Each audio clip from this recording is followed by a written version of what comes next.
Welcome to PolyCast, an official podcast of Apolyton Civilization Site. Daniel Quick. Makahlua. Imran Siddiqui. KMadeleine. With guest co-host Michael Lucas Smith. Mom, he's listening to PolyCast again. What? I told you 1,000 times. This is a family show. Whose family? Michael, since this is the second time you've been on the show and the second time in a row, you're a veteran now, so you get to do the introductions. Congratulations. Yeah. What? I can't do that. I don't even know what episode it is. Welcome to PolyCast, an official podcast of Apolyton Civilization Site. I'm Michael Lucas Smith, and you're listening to episode 38 with Daniel Quick, DanQ on the forums. Hello there. KMad. Hi. Makahlua. Brought to you this morning by the fine people at Starbucks. And Imran Siddiqui. Hello. Since you're obsessed with healthy cities, what is the life expectancy statistics of generally that you end up with in your games? I'm always like last. I don't know. I never look at that. You actually want to be low on unhappiness because it means that you're being efficient. And I'm pretty low on happiness because I abuse my people. And early on, I'm not obsessed with health because there's not a whole lot you can do. But later on, I'm like, oh, nice, big, pretty cities. Yeah, but I want to be number one in all the columns. I just, I'm not very logical when I play sometimes. I just, want things to be pretty. I'm just a weirdo. But it works for me, and I have fun. For me, the life expectancy, I'm usually lagging in the early to middle game, but then by the end, I'm at or near the top. It usually takes me a little longer to build the health improvements in my cities before anything else, even as new ones come along and I get new technologies, which is probably why I lag early on. Well, yeah, I'll build a library first if it has commerce.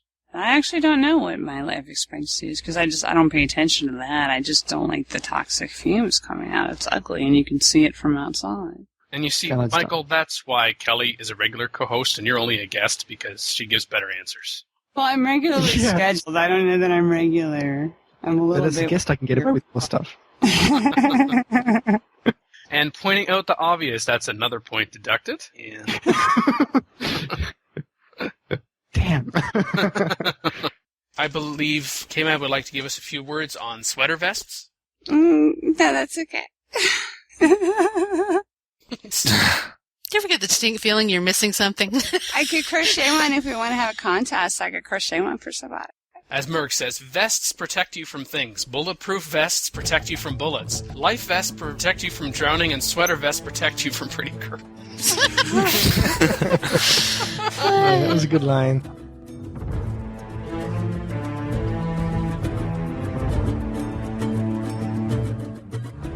In the news today, we discussed Civ Rev preview on Xbox 360 by Xbox360IGN.com. In Forum Talk this week, we talked about the unofficial Civ 4 Beyond the Sword 3.13 patch, and I want to be a vassal too.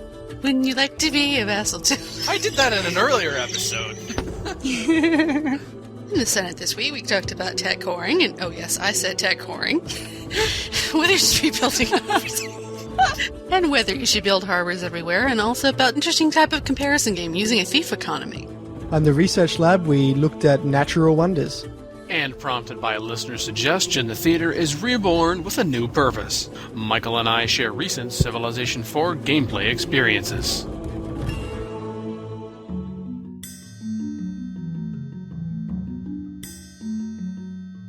Here's what's been making news in the Civ community.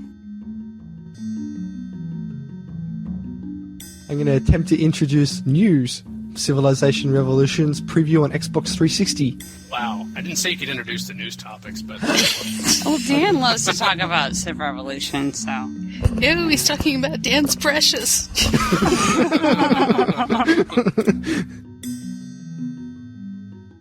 A 4-page preview of Civilization Revolution, hands-on by Steve Butts, who has written quite a bit about Civ on IGN.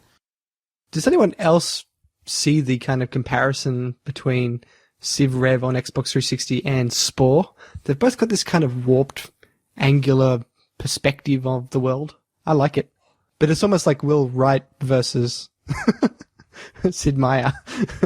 I hadn't thought about that. No, me neither.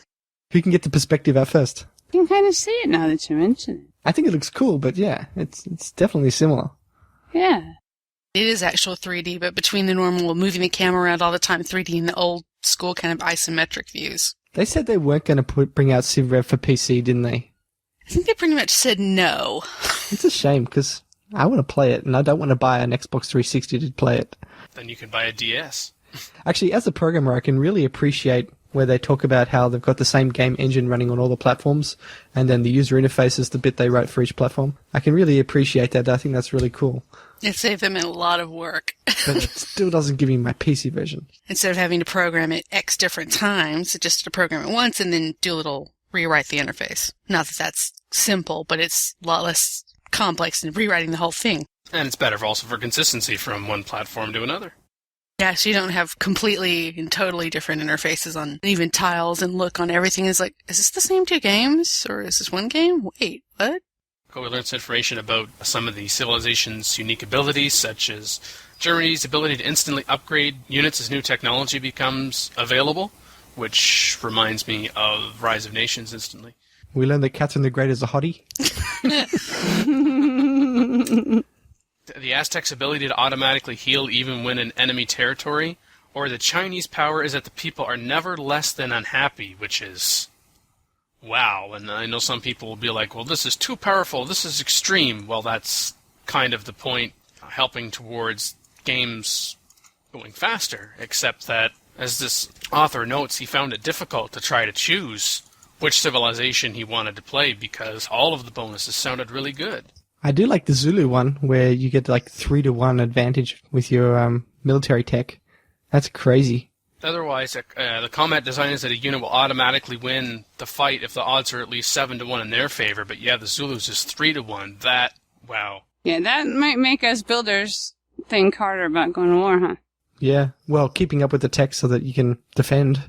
Either that, or when you find out that the Zulu are in the game, you just go, nah, I quit. Start.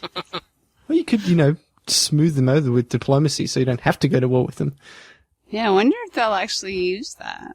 Each galley comes with a galley crew that can be put ashore to explore the interior while the galley maps out the coastline. So it sounds like you don't have to load a unit onto your galley to, in turn, go ashore. That's interesting. That's not necessarily something I would like to see in a Civ 5, for example, but towards being able to have it so that the game moves along more quickly and there are less odd and end decisions, especially for newer players. That's not a bad idea.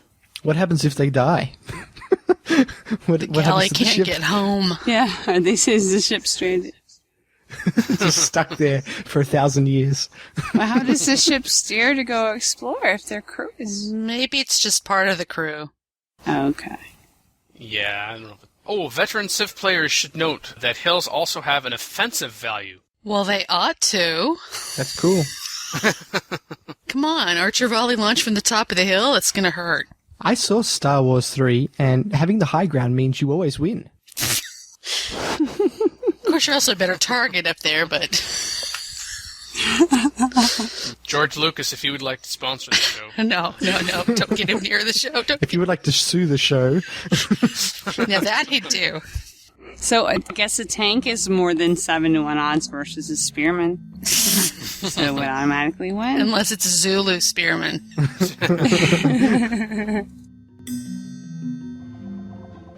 The start of the Civ 4 BTS Team Democracy game is growing ever closer.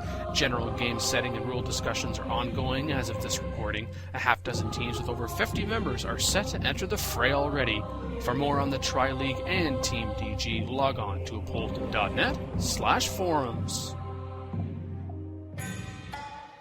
Got news? Email news@apolyton.net or send a private message to DanQ, Locutus, or one of the other news editors.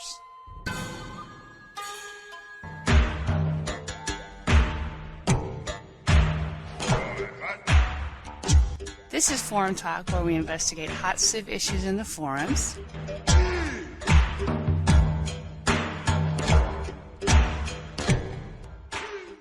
First topic is unofficial Civ 4 Beyond the Sword 3.13 patch. Behork Basically, it's a unofficial patch. It modifies the core DLL files, kind of like Solver's patch for 3.02, fix some of the issues on BTS before, I guess, Firaxis actually gets an official patch. Yeah, I think they've been busy doing CivRev, but it's kind of amazing that no one noticed that you can't see culture and espionage. Mm-hmm. He's done a great job fixing some things. He's also changed some things that I wouldn't have fixed, but, it's judgment call. Mm. Like what? Well, you can't put your privateers in your friends' cities to protect them anymore, and I like abusing that system. I like to cheat that way. How did I know it was going to be about privateers? Yar. But really, he's right. You shouldn't be able to do that because the AI doesn't take advantage of it. But sometimes I like to do that. Well, the one I really, really like is vassal spies will no longer be caught in your territory. The number of wars I've started because of that. It's like, oh, damn spies. That's it. I'm going to war with that guy. That's really annoying. What did people think about the change where you can now found corporations under mercantilism with this patch? I don't know. Well, we talked about that in the thread. He kind of pulls people, and of course he gets people on both sides and then he has to make the call. I didn't like it because, of course, spiritual is my favorite trait, as I've said a million times. And to me, that's one of the benefits of spiritual is you get to change your traits for no penalty. And so you can say, okay, I want to go out into another civic so that I can do that, and then I'll go back into mercantilism. But, he decided to make that change, so that's fine. I thought it was fine the way that it was because spiritual can change and everybody else has to evaluate whether it's worth the anarchy. I think maybe the idea of a corporation doesn't really fit in the era of mercantilism. Mm-hmm. That's my feel on it. Yeah, that's the one change I don't like. If you don't want corporations, then you make the choice for mercantilism. They can be beneficial at times, and I think that certain corporations are more worth the while than others, but that's going to depend on your strategy, where you are in the game relative to everyone else, and what kind of great people you're pumping out, and how far along you are along the tech tree. Can you even found a certain corporation? And it's not game breaking because you can change out to found it and then change back in and you don't lose it. Whether you're spiritual or not, but it's okay. Burek does say that in addition to the DLL file that you can change, he's included the source code so that you can make your own revisions. Otherwise, you can just delete or ignore them. So that's nice that that's included in this patch, is that if there's one or two things that you don't like or you want to tweak it even further, you can. You know what else he did? He brought back the glance screen. He is my hero. Because, I obsess over how they like each other because if they hate each other, then I can't function if it doesn't go along with my plans. I was really irritated when they took it out because it was ugly. It was functional. I guess I don't understand, because if you go to the relationships page, you can just click on each leader and see how they care about everyone else. Right, but you have to do a bunch of clicking. Yeah. I had withdrawals. I like the exploit of being able to put masses and masses of planes into your vassal cities and stuff. Yeah, he took that away too. That's a shame that's gone. Vassals can no longer be their master's worst enemy. That's not that realistic, really. If you've capitulated, just because you're compliant now doesn't mean you like them. Exactly. For all everyone else knows, you're plotting against them to overthrow them while you're pretending to be all nice. They often are, right? Like if you capture another civ, they capitulate, and then they go and colonize overseas to get their land and tech up, then they're free. Exactly. That's a change I could take or leave, but now new colonies mirror their master's tech status with no tech brokering enabled, and new colonies mirror their master's exploration status. The map status thing I could see. Yeah, it's the tech status that's kind of bothering. Because usually the colony was usually a bit more backwards in technology than the homeland was. Spies no longer interrupt their mission when moving next to an enemy unit. Oh, that's good. It's an enemy unit! Freeze! Can he see us? Dissolve into the shadows! Dissolve into the shadows! Well, the AI is less likely to build executives if they can't afford to use them or already have sufficient was insane. They would have like 13 executives in a city, but they couldn't afford to spread the company into another city, but they wouldn't take that into account. They would only look at how many of their cities didn't have the corporation. So they would keep making executives, and then when they're doing their money check at the beginning of the next turn, they couldn't spread it, but they knew they didn't have X cities with the corporations, so they start making another executive. And that was crazy. You know, it was handicapping them because they should be building something more important in their cities. I remember I moved a unit in, and he had 140 executives in this one city. Yeah, you'd see this huge stack of units in their capital, and you'd be going, oh my god. I'm defending my city with 15 executives. Using executives for a shield instead of, oh, I don't know, some tanks. Yeah, so that was important to get folks. Automated workers will no longer idle when railroading is possible. Or better yet, the one where a worker can capture a city. Oh yeah, that was great. It was really odd circumstances. I don't even know how he figured out what the heck was going on with that one. Well, the worker was really persuasive. Here's a big one. Prevented new colonies from overwriting previously existing civs. I'd never seen that happen. That's a huge one because it used to be if you had the max number of civs in a game and then say Alex dies, then when anybody makes a new colony, or maybe it's just when you make a new colony, the new colony has somebody else's name, but in the background, the game assigns Alex's status when he died to the new colony. So whoever Alex was at war with, the new colony is at war with. Like perhaps their homeland. Oh, I have seen that. Uh-huh. So that was a big fat deal. Yeah. The new colony could start out hating you. I think your own new colony could start out hating you. Somebody else's new colony could instantly be at war with you. That could be game breaking. I did it once, and my new colony was at war with me. Uh-huh. I was very surprised. That's not pretty. They suffered. Well, good for you. Also, another big change, and I've noticed this a lot, and I'm exploiting it actually. Fixed bug that caused the AI to trade for resources it already had. Now, Dan, I would never exploit bugs in the game. You know, I had 5 or 6 extra pig resources. Let's say, I don't know why I picked that one. And I'd trade it to whomever, and then I'd remember, okay, and of course, that now with Beyond the Sword, they're not as generous with how much gold they're willing to give per turn for trading for resources. You had 3 gold per turn, you'll offer me 2 gold for this. Okay, I'll go back and offer you, say, banana. But it says, trade pigs. And I'm like, but I just, well, okay then, because... You want pigs, you get pigs. This topic was actually suggested by Merg, and it also relates to a post by Dr. Spike in the Suggest Topics for PolyCast or Modcast thread, where he says, the question of if and when Civ 4 will be finished is quite topical and a crucial question for the community. I know why you chose bananas for your example. You thought it was a poll. No, so the trade wouldn't have been invalid.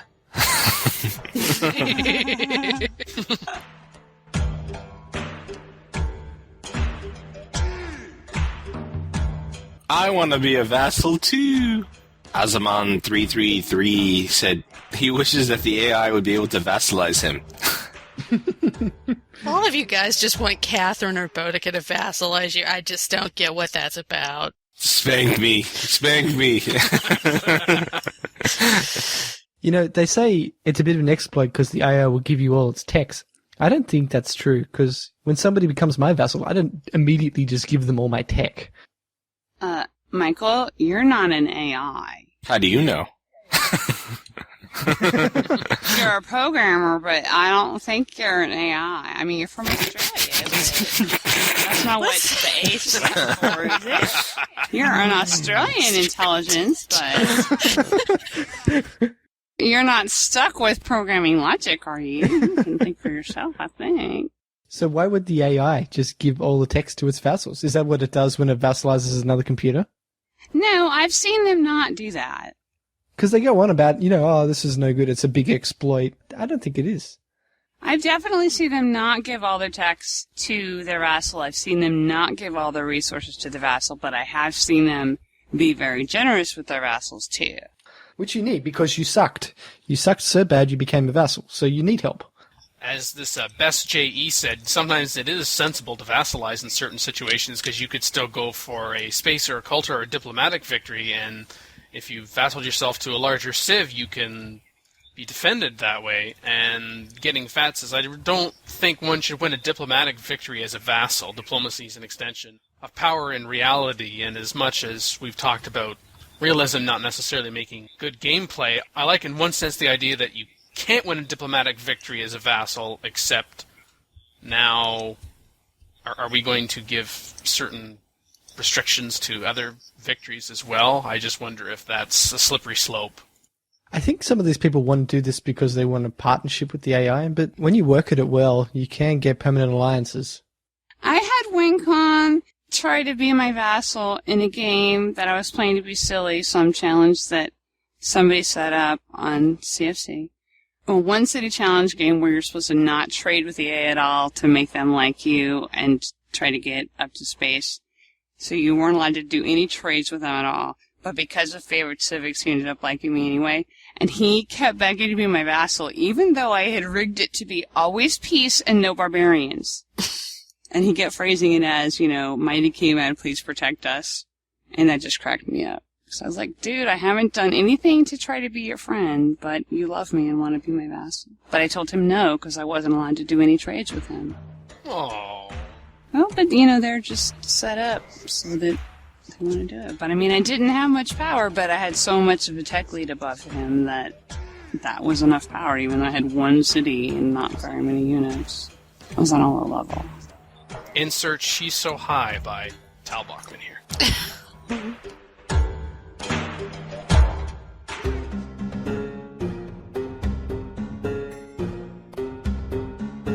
Welcome to the Senate, where we discuss game strategy. Tech war. Hydra loves being a tech whore. What that means, I guess, in the context of the game, using Darius the First, he's maintaining a tech lead, and periodically calls him up, offers them all the same tech, and accept what they give him. Apparently, in the early game, he gets a lot of money. He uses that to deficit spend to keep his research rate up, and he's wondering if this is an exploit or only works at the really lower levels. Lower levels. Well, that was easy. Getting that tech lead, it takes a long time. The next guy, Jeebus Green, an Aussie, he points out that when he's playing on Prince, he eventually ends up with a tech lead at some point, but you got to work at it.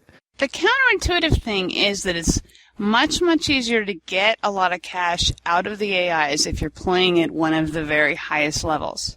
They have no money to give you at the levels below noble. At deity, I can get, seriously, enough cash to flat out buy more than half the UN if I'm playing one of my weird OCC diplomatic victory games. Because of their advantages, they have so much money. Yeah, I've seen that too. It depends on what he means by, clean them out of all cash. And there are other difficulties on the higher levels that you don't face on the lower difficulties. So, it balances out. Which takes money. Right. Well, for OCC, I don't spend any money either. Okay. But from that perspective, if you're looking at it strictly from how much money you can get from them, you can get basically exponentially more money from them if you're playing on a higher level. Now, you also need a lot more money. And you also get in this interesting position where they will try to bribe you, which is really cool. Yeah, and they can pay you a lot more per turn because they have a lot more per turn. Good luck getting 12 or 20 GPT from somebody on Noble. It hardly happens. It's not worth selling the tech. And they don't have many techs to trade you. But you don't need to trade as much tech because you have more tech lead. Either that or they have techs they could trade, but they don't want to. Yeah. Well, that's not because of the difficulty level. That's because you don't know how to kiss up to them. Or threaten them. Frenzy Fall, starter topic say, Harbours everywhere, ? Basically, he remembered someone saying somewhere that it may be detrimental to build a harbor in some cities because they actually alter the city's trade route choices by making the harbored city a stronger choice for high-yield trade routes. If a high-payoff trade route is going to your capital and multiplied by bureaucracy, if you build a harbor in a different city, it can steal the capital's trade route, and the result is less payoff empire-wide, and he wants to know if this is true, and secondly, whether building harbors in every city be beneficial, money-wise. This thread freaked me out.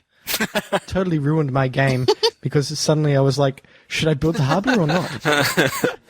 You need the health. You really need the health. I'll build the harbors in every coastal city I have. Eventually, is it an advantage monetarily? Well, you can't just think of that alone. You also have to think of the health, and yeah, you have to think about the hammer cost that it's going to take. So maybe in some coastal cities it's going to take longer for me to build a harbor than others. But when it comes to figuring out, is it a larger city or other cities nearby, taking away trade routes from other cities, I don't really see the point of getting into that.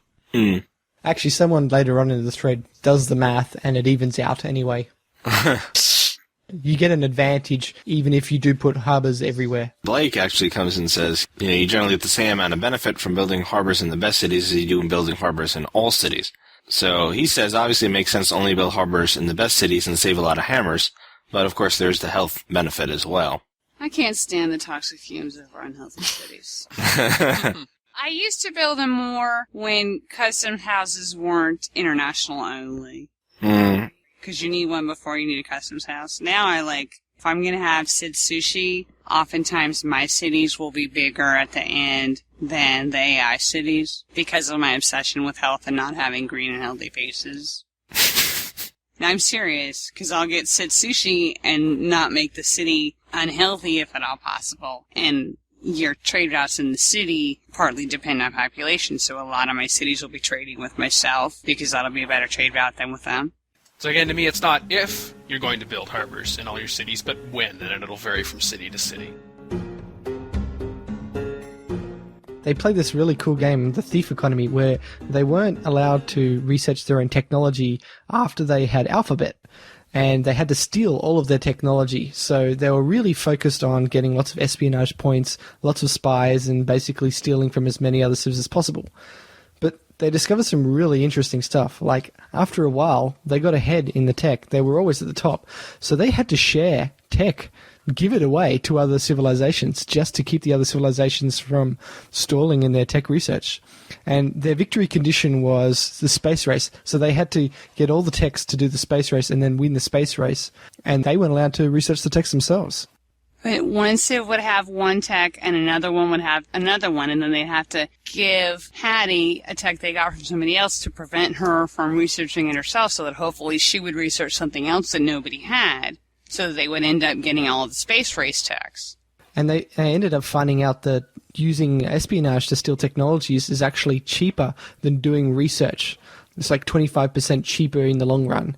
I mean, it's more maintenance for the player to actually go and send these spies out everywhere and wait 5 turns in each city to get the 50% espionage bonus. But in the end, it's actually unbalanced. You get way ahead on espionage points when you do this. And they also had the interesting thing where they said, this is possibly the first time I've ever built a courthouse in my capital city, just for the espionage points. Yeah, if I'm remembering right, there's more passive modifiers for espionage. There's like 3 buildings that will give you espionage points just for sitting there in your city. And they're at 100%, not 50%, like Scotland Yard. Yeah, but I mean, there's the Security Bureau and the something else and something else. Intelligence Agency, courthouse. Right. That you don't need great people for. Whereas for the science, you get a university and a library. So you get to assign specialists later. So you don't get to assign as many early as you do at the library, but you get more passive buildings without assigning people as specialists. You get more passive points without doing anything. So eventually you can rack up the points for free. Yeah, they actually had another problem too, that because they had so much espionage, the AIs were attempting to keep up and they were dropping their research rate down and pumping up their espionage rate. Oh, yeah. But in the end, it looked like the AIs sort of gave up and stopped trying to compete. And I've seen that in my own games. If you do use what they were calling the spy bomb, if you get an early spy from the Great Wall and you use it on somebody, I mean, I've had one neighbor sometimes, so you'll just go and infiltrate him and steal the early techs. they know how many points you have versus them, just like you do. And if you have a lot more points than them, they try to assign their slider because they can't stand being behind. And of course their tech rate suffers, and then you have less techs to steal from them with all of your lovely espionage points. And it's really not the smartest thing for them to do if you have 3,000 points versus their 75 points, because they're not going to catch up. Yeah, but if you actually used spies like they're designed and you started poisoning and spreading dissent and all that kind of stuff, you'd obliterate them because you just got so many points to waste. Yeah. And I see one of the other rules of this was that you could not detonate a great spy bomb. Right. No. But in the end, they obliterated it. And if I'm remembering right, this is the game where they had another team doing it and they were allowed to use the spy bomb. I think they ended that one because it was just way too unbalanced. Yeah. But yeah, in the end, they won. It was a very convincing victory too. Uh-huh. It was pretty educational. It's an interesting tactic that I'd never even considered before. I know we talked about in the past about what do you do with that spy slider, and I know there was even a debate about whether or not to even turn it up, just leave it at 0 or move it up to 10% or just rely on more passive than anything and only even consider maybe in the later game doing anything with the slider, but actually having it so that when it comes to technologies, you've got to steal everything after Alphabet. Well, that was the funny thing. It's like they call it the thief economy, but after a while, they were the ones giving everything away. So Thief and Santa Claus combined. No, I've got it. It's the Robin Hood economy. I was thinking that. And I've had situations sort of like that, when I really want a certain technology and nobody's working on it for me to trade with them. One example is I want machinery, so I'll have, everybody I like, I'll give you metal casting if that's sort of that they come in, or vice versa. Because I'm trying to get to astronomy in this one prereq, I just really don't want to waste my time if I'm not going to go to war with anybody.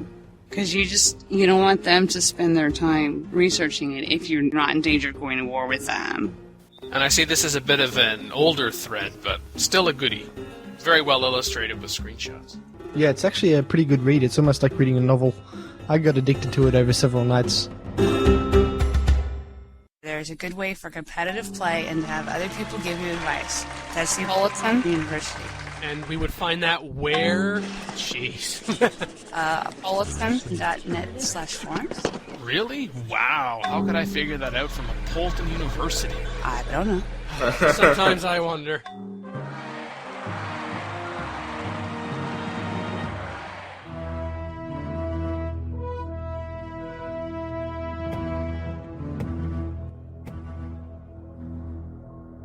Come on into the research lab, where we explore concepts that are not in Civ yet, but maybe in the future.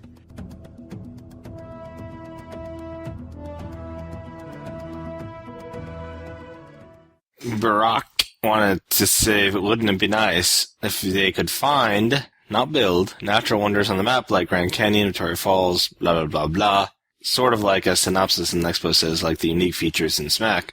I think that'd be fun. Mm-hmm. I think that'd be a good idea. That's actually in Civ Rev. There's a screenshot in the Xbox 360 review that we were talking about earlier, and they find a river and they get to name the river. I'm not sure if it's exactly the same, but... Sorry, I think he was talking about in just regular Civ 4, or Civ 5, whatever.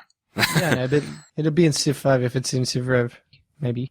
Especially when they talk about using the Explorer to find these things, because that kind of even makes sense, and the Explorers are completely useless anyway. I like that idea of using the Explorer unit. The Super 49ers suggests another great person, a great explorer. No. Yeah, I don't like that idea either. No, we don't need another category of great people. It's starting to get a little confusing.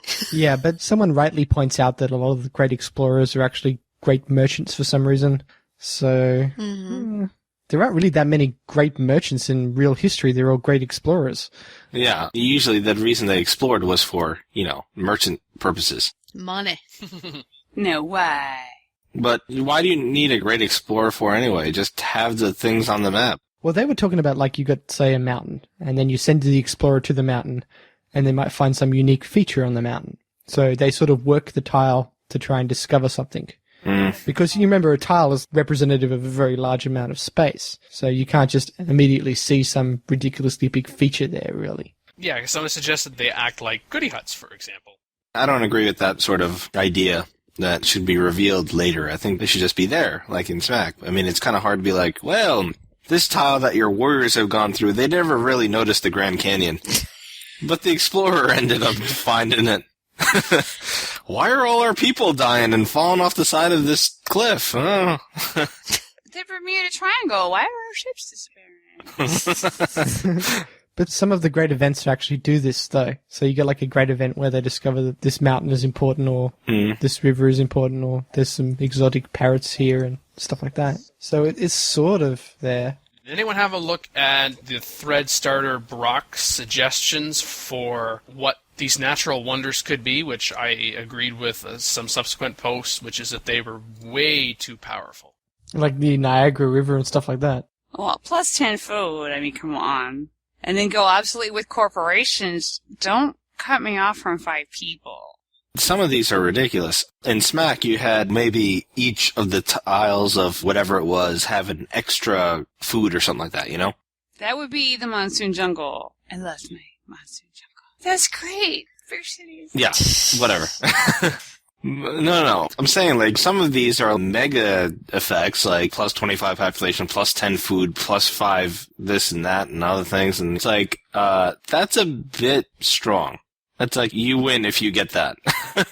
Yeah. It's decidedly unbalanced. Plus 10 food that goes obsolete with corporations is like, okay, I can see it maybe if it goes obsolete if you get one of the food corporations, but to go obsolete as soon as you discover corporation, that's like, okay, I'd rather not have that because then all of a sudden I lose 5 people and I cry. That's crazy talk. And I think it should be more like the Smacks thing anyway. Yeah. You make it a small boost, but not like something uber boost. And make the map look cool. I mean, it was fun. There you go. Especially with something like Grand Canyon or something. Whereas this Ivtur has this, for example, Grand Canyon, the effect. Tile gains plus 1 gold, plus 1 culture, plus 1 happiness if in a city's cross. That's a little more reasonable. Yeah, but I still think that's a little bit too much. Pick one of them. Yeah. Pick either gold, culture, or happiness, and go with a plus 1. Don't make it a be-all, end-all. Make it a kind of a minor boost. Yeah, make it a nice little bonus, but not something that you're going to do like someone else is saying in this thread and sit there and regenerate to get a particular feature. Yeah. I guess my feeling is that the effect of that is already there in random events, except for that it's random, and I'm fine with that. Explorers are useless, and I'm fine with that because that means I don't have to bother building them, and I'm not interested in making a use for them. But I'd like to see some cool things on the map. Maybe Mount Everest is this massive mountain. Yeah, that'd be cool, but That'd be fun. you can't have it be a massive mountain if you're going to go about it the way that we were talking about and have to have an explorer go out there and find it. It has to be this particular unit. Yeah. It's a good idea, but it needs to be worked out a little bit more, basically. Yeah, it's interesting, but As Pedro said, the big question is whether the benefits should be Fat Cross or Civ-wide. And I think it should just be for this specific city. I concur.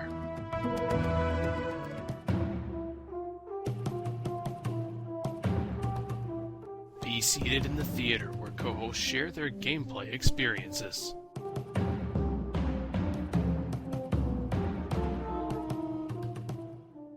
Merck had said that was also done in the Christmas special. Actually, see us talk more about our own games. If someone had a specific game they've played recently that they would like to take a few moments to talk about, by all means, please do so, and then we can make fun of you. I mean, share in your successes. Yeah, well, I played this interesting game where I realized I'd been playing Civ wrong after you get the oil resource, and I'd built, the oil field thing, pumps the oil out, and for some reason I finally realized that I was meant to get my workers to build oil pipes back to my cities, and then build more oil pipes between the cities, and it was about that point in the game that I realized I was actually dreaming, and I'd suddenly invented this nonsense, and I woke up. that's awesome. For some reason, all these pipes everywhere made all of the travel across my land faster. Like everyone was moving 5 squares per turn, and it was really interesting. Oh, that's awesome. Oh, he was building subways. All right, everyone build pipelines on mountainous terrain. We'll slide down them. Whee! I remember this one time where I had my mouse pointer over the Civilization 4 button, and I almost pressed it, but I Just didn't. one time. This one time in band camp? No.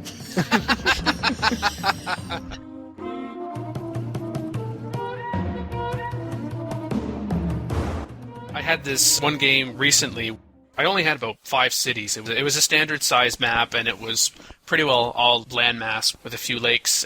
It was random civs, so it was Peter of the Germans, and he was going around and he was just steamrolling over people, and of course they're coming to me saying, "Won't you join us in our war?" And I'm like, no, I only care about myself. And I was starting to stockpile some units where I was actually defending my borders, even though I had open borders with pretty well everybody, putting units on my borders so that as soon as someone declared war against me, it would take a while for them to advance into my territory, because now I'm into the modern era and they could move a little faster. He did attack me, and of course, I had animations on, and that turn took about 6 minutes.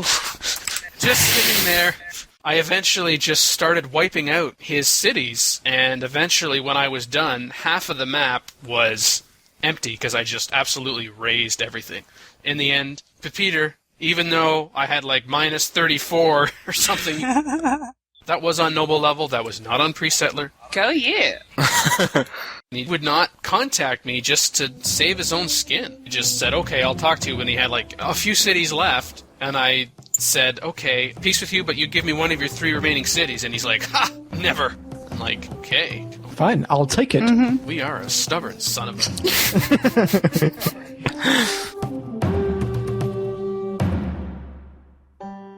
Call in today. North America, the number is 301-637-7659. That's 301-637-POLY. In Europe, 4420-7871-7659. That's 4420-7871-POLY. You can Skype us at the PolyCast or email us at polycast@apolyton.net. For more information on PolyCast, our sibling show Modcast, or about PolyCast in general, log on to the series' official website at polycast.apolyton.net.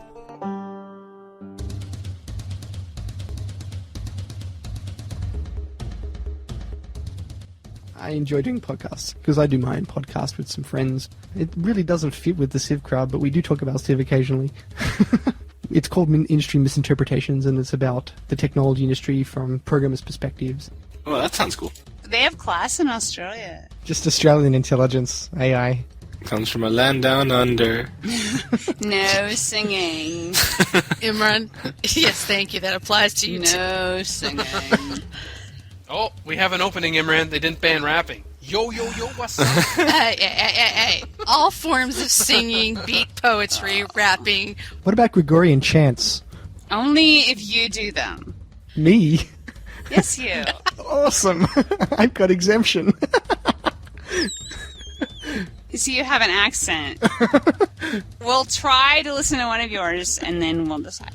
Yeah, no. You've been listening to episode 38 of PolyCast, a official podcast of Apolyton Civilization Site. Joining me today were DanQ. There's more than one of me? Also, Makahlua. It's actually an official, but yeah, I'm just being picky about grammar now. Sorry. Also, KMad. Right? And we were also joined by our guest, Michael Lucas Smith. Hey. And me, Imran Siddiqui. If you're really in the mood to hear more accents, listen up next week when Modcast will be back to give you your modding information and more in-depth workings into the innards of Civ 4. Wow, that was elaborate. Imran comes from the land of innards. Indeed.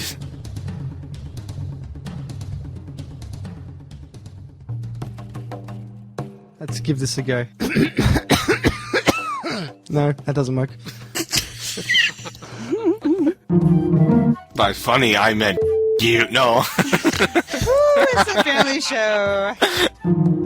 You'll have to edit out the me laughing. Did you say edit out the slapping? What? In the Senate, we had tech whoring and slapping today. That's too fun. Tickle and slap. Record date, February 16th, 2008. Sound clips copyright Civilization 4 and the Warlords and Meow the Sword expansion packs. Copyright 2008 Apolyton Civilization Site at apolyton.net.